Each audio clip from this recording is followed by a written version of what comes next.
This is a short summary of the second section that I selected as a subtopic in the study guide for Pathwick Lecture 144, The Process and Significance of Growing. Pathwick Lecture 144 comes after 143, which is a seminal, critical, very important lecture on unity and duality. And while the topic propensively is growing in this lecture, it contains a great deal of information about unity and duality.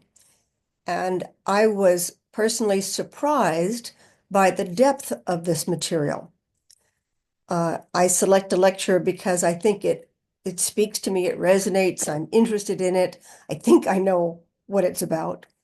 And then during the month, as I go deeper and deeper into the material, even after having studied it to create the study materials, I get surprised sometimes, and I was this time. There are some concepts that are just difficult, and sometimes you need to explain them 50, 100 times before it finally gets in. I think the word, there was a common word called grok. Before you grok it, you may have to experience different versions of it multiple times. In this case, the guide starts this section with growth is a movement. And there's something counterintuitive about movement on the Earth plane, on our planet where there is duality. So, birth kind of means death. It may mean death 100 years later, but there is an inherent quality of death in the birth of a person, of a plant, even if it's a perennial, it one day will die. So, in the system that we live in, the beginning is connected to the end. And this fosters or supports a belief in duality, in a belief in life and death, where spiritually or on another plane, energetically, it's all one. And so every birth results in death, but then continues into a rebirth process. Why does that affect growing? What the guide attempts to explain, and please forgive me if I don't do a good job here, is that we sense and anticipate those endings. And so every time we talk about happiness, growth, anything that we aspire to, there's a part of us, because we're smart, there's a part of us that understands and anticipates the ending of that search for something good and valuable. And in that anticipation process comes a resistance. I want happiness, but I don't want to then lose it. And yet, happiness is a state of mind. It wouldn't be happiness if it didn't come and go. So, a part of the examples that I use, or one of the examples I use, is the ocean. Tide comes in, tide goes out, tide comes in.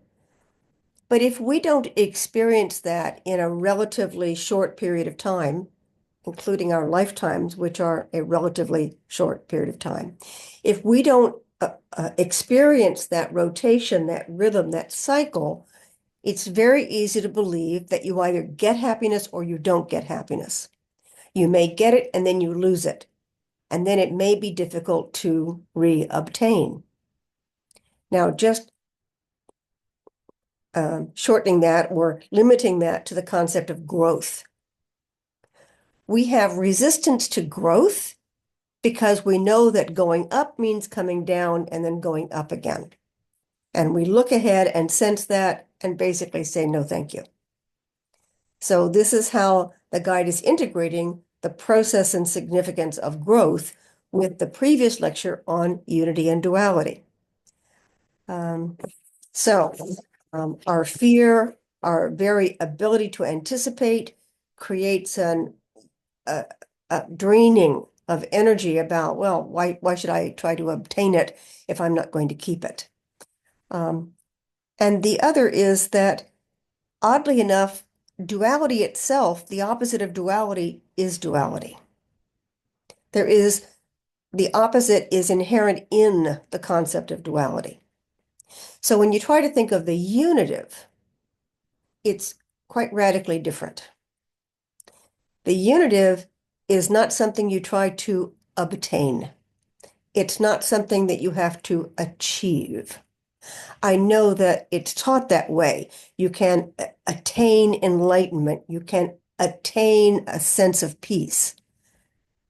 But the reality is, you can have peace of mind anytime you want it because peace of mind comes from the inside, not from any outer practice or circumstance.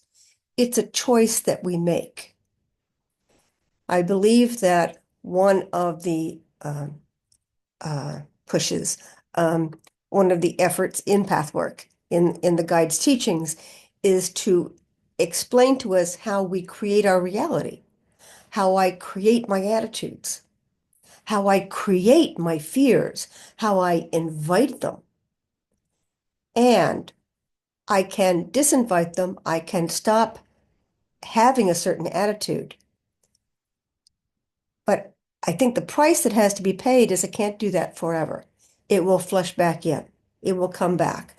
So it's a constant process to find an attitude of peace of mind, to find the attitude of love. It will be shoved out of the way. Other factors will come in. We'll get emotional, we'll get excited, we'll get fearful, we'll get selfish and greedy. And we have the opportunity to recreate a sense of love at any time.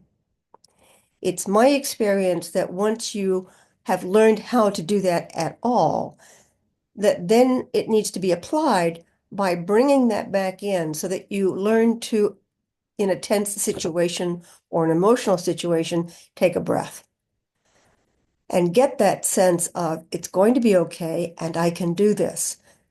A sense of love, a sense of this is not antagonistic to everyone. This is a desire for what is in the highest good. I have my perspective. I need to present my perspective. But in the long run, the highest good will prevail.